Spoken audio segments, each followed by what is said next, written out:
Good morning and welcome to the Principality of Monaco. Today, Formula One enjoys its traditional rest day, their engines full silent. It allows Formula 2 to circuit and provide an atmosphere like no other. There is huge anticipation for today's race, especially after what we saw in qualifying. Charles Leclerc taking 3 poles from 3 attempts. Alexander Albon on the front row for the first time in his Formula 2 career. Fastest driver in the race in Barcelona was Ollie Rowland. He is a man to watch going from 3rd. It's his best Formula 2 qualifying as well. Artem Markelov was the race winner this time last year. He's in 4th. Nobuharu Matsushita has vowed to leave it all out there on the circuit today, alongside another man to watch, Norman Nato, who was disappointed with his qualifying yesterday. Another man who thought was one of the great races of the year is underway. The lights are on for an awfully long time, but Leclerc, he's going on the defensive. Albon with the better getaway. Who blinks first? Leclerc with the lockup. Can he get it slowed down? Oh, contact there between the dams and Norman Nato, but Leclerc, for all the problems with the clutch, maintains the lead ahead of Alexander Albon and Ollie Rowland, the first 3 maintaining formation off the line. Leclerc really wasn't quick away, was he? But Albon wasn't able to take advantage. Was great, the reaction time of Leclerc, that he jumped immediately in front of Albon. Then he had a bit of wheel spin, but he can manage to be on the inside at the first corner. Really well done to him. As they go through the first lap at the slowest corner of the championship, Leclerc, Albon didn't fancy risking it. Albon playing the long game. They go through the tunnel for the first time. Magnificent sound. And that is Galeo from the back, losing his front wing. Remember, he started from the pit lane. Let's see what happened there. It's into the hairpin. So contact all over the place. Jeffrey, Canamassas, and a bit of a mess as one of the 620 marshals. Only place you can overtake. We look at the start one more time. Leclerc on the left, a lot of wheel spin. Albon with a much better getaway. And I think Albon decided pretty early on that he wasn't going to challenge. Yeah, a lot of wheel spin from Leclerc, but really good reaction time, so he could maintain the inside line, and then Rowland a bit far away, but he maintained the 3rd position. Matsushita gain on the outside, the 4th position of Markelov. You see there the lockup from Latifi, the yellow and blue dams, and I don't know how. And he's really on the back of Cecotto, Lipstream, and then we check it out. Is he going to try down the inside? No, Cecotto goes defensive. Can he make the corner though? Very tight inside line. That's nice defensive driving from Johnny Cecotto. You would expect no less from a driver who is so experienced. Remember, he finished the GP2 series as the most experienced driver. Now in Formula 2, the frustration will be building for Luca Ghiotto. How important, Davide, is it not to lose your head at this time? And how easy is it? Oh, he's going to be going to the inside. Wow! What a move into Larascas. That's not losing your head. That is pulling off a magnificent move. Nothing Cecotto could do. If he closed the door, he would have had an accident. And Luca Ghiotto manages to get himself up to 9th place, but wow. Wow, look at it! He was so close, but then he was brave! He was a bit extreme, but what an overtake! That Portier is important, the exit just before the tunnel, to try to create to yourself. But there is yellow flag in the tunnel. One car is stopped. So yellow flag in the tunnel, but whereabouts? Believe me, there was... Oh, he tried the exit! He's trying to go around the outside. He's got the inside line. Wow! Oh, he's gone over the curb. Oh, Delatraz, but he went too tight. There is. Jordan, let's have a go at Markelov. I think he's having a bit of a struggle. Let's have a go at him now.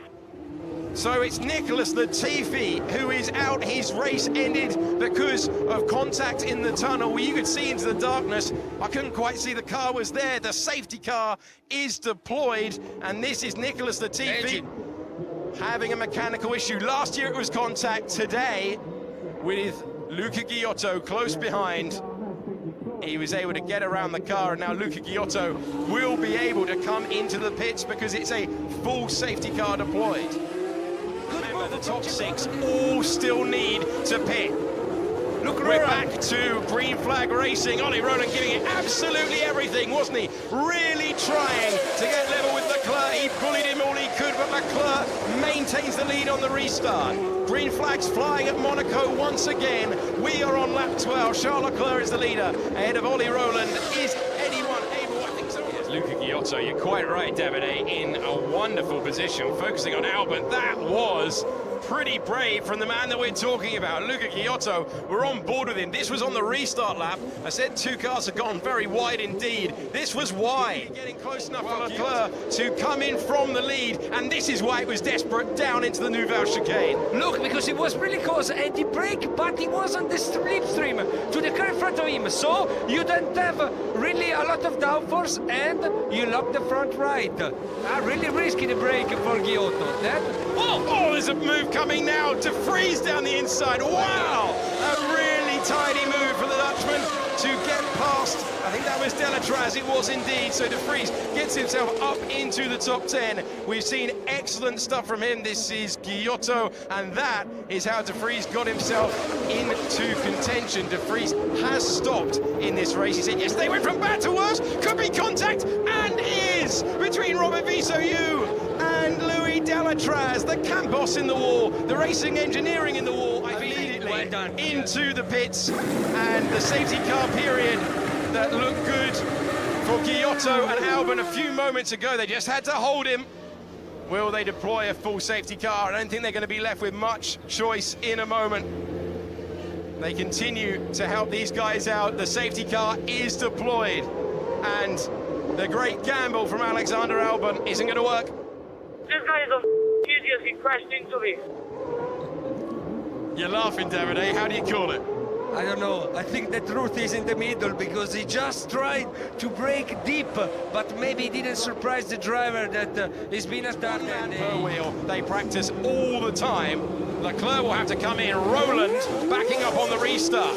Safety car is in this lap, as you can see. Ollie Roland having to deal with Markelov, having to deal with Matsushita, and we are green flag racing once again in Monaco, as Leclerc will be so disappointed. Such bitter luck for the Monegasque driver on home soil, and he will get the tyres changed. That's the problem of Monte Carlo. You need luck, you need the perfection, and small details can make you lose the race. So it's the good and the lovely of this place. Monte Carlo is difficult to win. Anyway, I loved the approach of Roland at the restart. He just slowed down on the group, and then he went to the... Is going to be very difficult to pass today, and you can see. Okay, if you still have the problem, Box, I think we have something broken on the suspension. So it's not a wheel nut issue, it wasn't a pit stop failure. It was shuffled down the pack with the second safety car, but there's one corner to go for Ollie Roland. The British driver can see the checkered flag. Oliver Roland becomes a Formula 2 winner by winning in Monte Carlo and punches the air in delight. It's 4 different winners in 5 races. Artem Markelov is second, and we're on board with the man who's going to taste the bubbly.